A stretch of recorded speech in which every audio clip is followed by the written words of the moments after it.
Oke, selamat jumpa kembali. Kali ini saya akan membagikan bagaimana tata cara untuk update ataupun replace aplikasi Genshin Impact tanpa perlu rename ataupun salin dan pindah data itu tidak perlu. Dan bagi kalian khusus yang replace aplikasi saja, contoh replace dari Play Store ke TapTap atau dari Play Store ke APK Pur, itu kalian tidak perlu lagi instalasi shader ataupun verifikasi integritas berkas.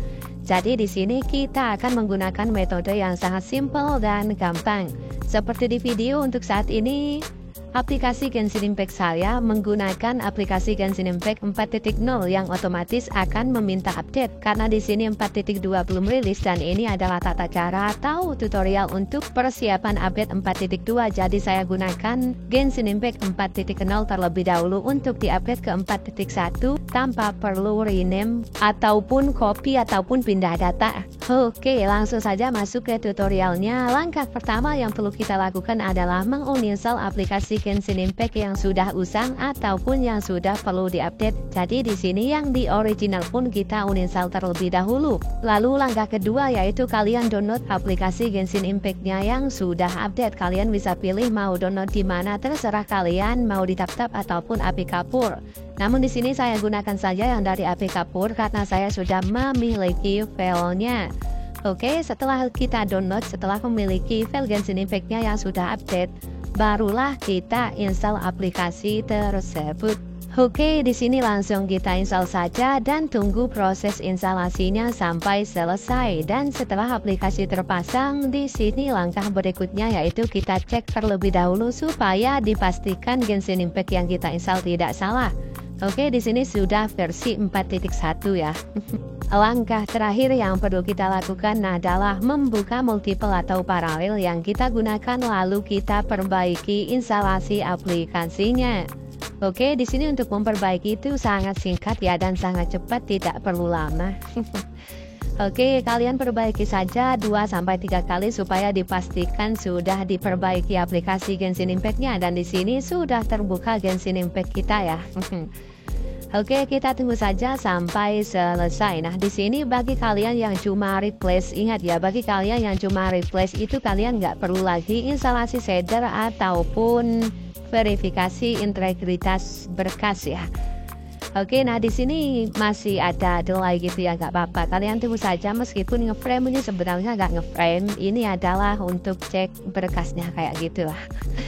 Nah di sini kita langsung masuk ke gamenya, langsung bersiap membuat data. Tidak perlu lagi instalasi shader atau kompilasi shader ya. Jadi kita langsung memuat data dan langsung bisa masuk ke Teyvat.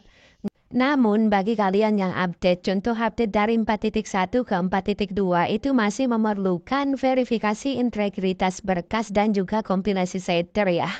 Namun di sini kenapa saya tidak perlu kompilasi shader dan tidak perlu verifikasi integritas berkas? Ini karena saya update dari 4.0 ke 4.1 yang otomatis komponennya sudah semuanya sudah ada ya di versi 4.1-nya. Namun bagi kita yang akan update ke 4.2 dari 4.1 itu otomatis masih memerlukan instalasi shader atau kompilasi shader dan juga verifikasi integritas berkas. Itu karena saat setelah update aplikasinya itu masih memerlukan download beberapa MB gitu kan ya biasanya.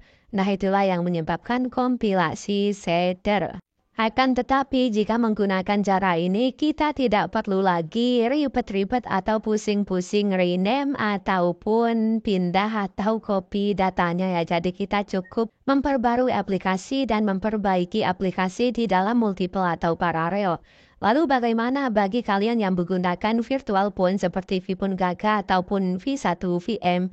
Itu caranya sangat gampang ya. Kalian cukup masukkan saja TapTap ke aplikasi virtualnya. Lalu kalian tinggal update aplikasi Genshin Impact-nya dari TapTap tersebut. Oke, ini juga merupakan cara bagi kalian yang terkena kendala APKS ataupun apapun itu yang ingin mengganti aplikasi Genshin Impact-nya ke versi TapTap ataupun APK Pur. Jadi kalian tidak perlu ribet-ribet lagi rename ataupun pindah data. Oke, saya rasa cukup sekian dan semoga membantu. Terima kasih dan sampai jumpa lagi.